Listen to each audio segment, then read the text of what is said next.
วัสดีครับสวัสดีครับพ่อแม่พี่น้องทุกผู้ทุกคนนะครับเนาะอ่าช่อง VIP ธรรมดานำเสนอมื้อนี้ลาวพัฒนานะครับเนาะโอ้เป็นจังไดเมื่อคืนนี่เมื่อวานนี่เข้าเลยมาอีกแล้วเข้าอีกแล้วเข้าซุมื้อต่อๆกันเลยมีผู้ใดแน่โชคดียกมือขึ้นดูครับพิมพ์คอมเมนต์มาเด้อว่าได้หรือบ่ได้เด้อครับเด้อเมื่อวานนี้ก็เข้าจังๆเลย1881ติบ่แม่น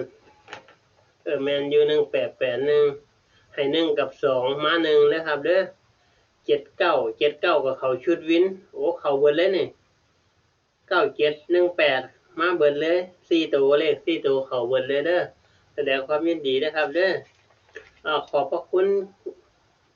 เมื่อคืนนี่มีคนโอนเงินมาให้อยู่2-3คนนี่แหละขอบพระคุณหลายๆนะครับเด้อครับมื้อนี้โอนมาให้อีกเด้อเพราะว่ามื้อนี้ต้องรวยอีกอยู่แล้วเข้าอยู่แล้วเข้าเต้ากันหลายมื้อแล้วขอให้ทุกท่านรวยๆกันแล้วกันนะครับเนาะ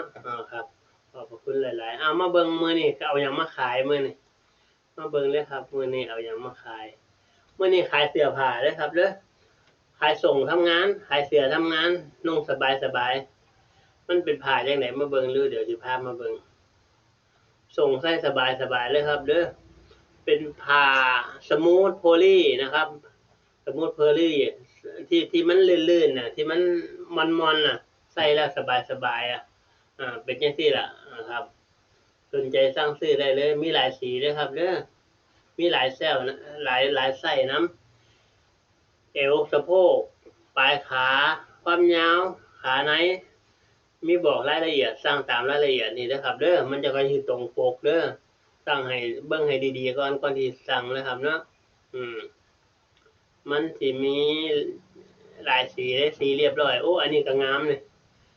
แขนยาวเสื้อแขนยาว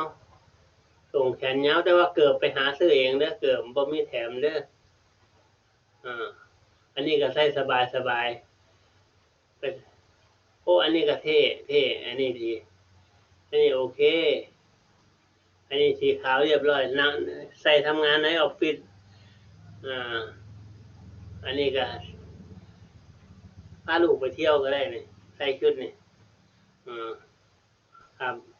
สนใจก็สั่งซื้อได้เลยนะครับเด้อตามนี้ก็แล้วกันนะครับเบิ่งรายละเอียดให้ดีๆก่อนเด้อหมู่ว่าเจ้าของนุ่งไส้ใดเบอร์ใดก็สั่งให้มันถูกต้องนะครับเด้อครับประมาณนี้นะครับ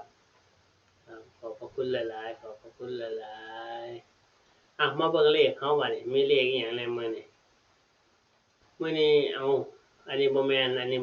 ใหม่อันนี้แล้วขึ้นตายังบ่เปลี่ยนใหม่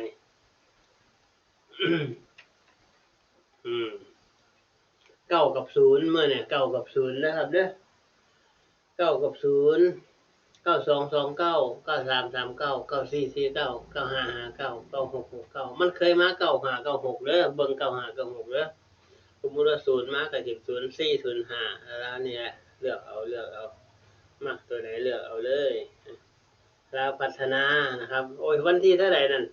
วันที่123มีสิได้เนาะวันที่13นะครับเด้อวันที่13บ่แม่นวันที่123สิมานั่งท่ามื้อวันที่อยู่หั่นก็บ่ต้องซื้อกันละพิมพ์ผิดวันที่23นะครับเด้อบ่แม่น123เด้พอมันลงวันที่123ก็คือต้องเลขชุดนี้ต้องซื้อ3เดือนข้างหน้า4เดือนข้างหน้าพุ่นแล้วจะค่อยสิครบมื้อมันจดไปเดี๋ยวสิบอกเลขอีกสำคัญคือกันเด้ออันนี้ก็ได้จดเอาเด้อครับเด้อจดเอาหน่อยอันนี้เลขสำคัญสมาชิกโอนเงินมาให้4 5 6เจ้านี่แหละขอบพระคุณหลายๆนะครับลืมชื่อแล้วขอบพระคุณหลายๆเด้อขอให้โชคดีเฮงๆๆๆอีกเด้อ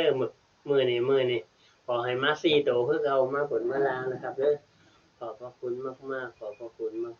กๆขอบพระคุณมากๆครับครับสวัสดีครับ